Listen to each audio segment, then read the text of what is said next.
Hi friends, welcome to Sukanya vlogs. గుంట పొంగనాలు ఇది నేను దోసపిండితో ట్రై చేశాను.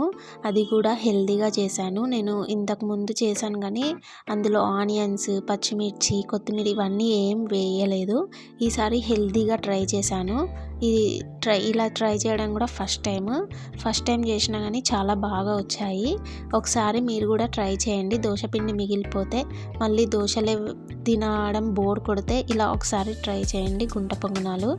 ఇందులో నేను సన్నగా కట్ చేసుకున్న పచ్చిమిర్చి, సన్నగా కట్ చేసుకున్న ఆనియన్స్ 2 ఆనియన్స్ తీసుకున్నాను. ఎక్కువ వేసుకుంటే మంచిగా ఉంటుంది, టేస్ట్ ఉంటుంది. క్యారెట్ కూడా ఒక 2 తీసుకున్నాను. అది కూడా సన్నగా తురుముకున్న క్యారెట్ కూడా వేసుకున్నాను.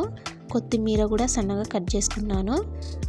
ఇంకా ఇందులో కరివేపాకు కూడా వేసుకోవచ్చు. నా దగ్గర కరివేపాకు లేదు, అందుకే వేయలేదు. ఇంకా జీలకర్ర కూడా మర్చిపోయాను నేను. జీలకర్ర కూడా వేసుకోవచ్చు. ఒక 1/2 స్పూన్ వరకు జీలకర్ర కూడా వేసుకోవచ్చు. రుచికి సరిపడా సాల్ట్ కూడా వేసుకోవాలి. ఇంకా హెల్తీగా కావాలంటే పెసరపప్పు కూడా 1 అవర్ కానీ 1/2 అవర్ కానీ నానబెట్టుకొని వేసుకుంటే ఇంకా హెల్తీగా ఉంటుంది. ఇప్పుడు ఇందులో ఆయిల్ వేసుకున్నాను. ఎక్కువ ఆయిల్ కూడా పట్టలేదు నాకు. ఒక 2 డ్రాప్సే వేసుకున్నాను. ఇలా ఆయిల్ వేసుకొని ఇలా చుట్టూ తిప్పుకున్నాక మనం బ్యాటర్ రెడీ చేసుకున్నాం కదా, అది ఒక్కొక్క స్పూన్ వేసుకోవాలి. ఇలా మొత్తం ఒక్కొక్క స్పూన్ వేసుకొని ఒక 5 మినిట్స్ వరకు మూత పెట్టుకొని 5 మినిట్స్ వరకు మంచిగా కాలనివ్వాలి. స్టవ్ కూడా సిమ్లోనే పెట్టుకోవాలి, హైలో పెట్టుకోవద్దు.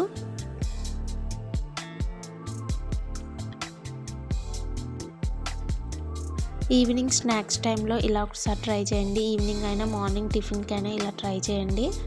Healthy and tasty recipe. ఒకసారి ట్రై చేయండి దోసపిండి ఎక్కువ మిగిలిపోయినప్పుడు. ఇప్పుడు మూత తీసి మళ్ళీ ఒకసారి వాటిని ఒక స్పూన్ తోటి తిప్పేసుకోవాలి. అన్నీ తిప్పేసుకొని మంచిగా కాలనివ్వాలి మూత పెట్టుకొని. నేను ఇది ఫస్ట్ టైం చేశాను ఇలా, అంటే క్యారెట్, ఆనియన్స్ అన్నీ వేసి ఫస్ట్ టైం చేశాను. సూపర్ టేస్టీగా ఉన్నాయి, అసలు చాలా బాగున్నాయి.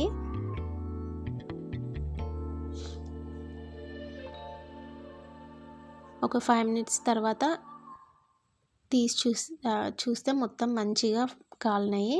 ఇంతే అండి, simple recipe and easy recipe and healthy recipe. ఇందులో పెసరపప్పు కూడా యాడ్ చేసి చేయండి, చాలా బాగుంటాయి. వీడియో నచ్చితే లైక్ చేయండి, షేర్ చేయండి, కామెంట్ చేయండి. ప్లీజ్ ఫ్రెండ్స్, సబ్స్క్రైబ్ చేసుకోవడం మర్చిపోకండి. సపోర్ట్ చేయండి. Thank you friends.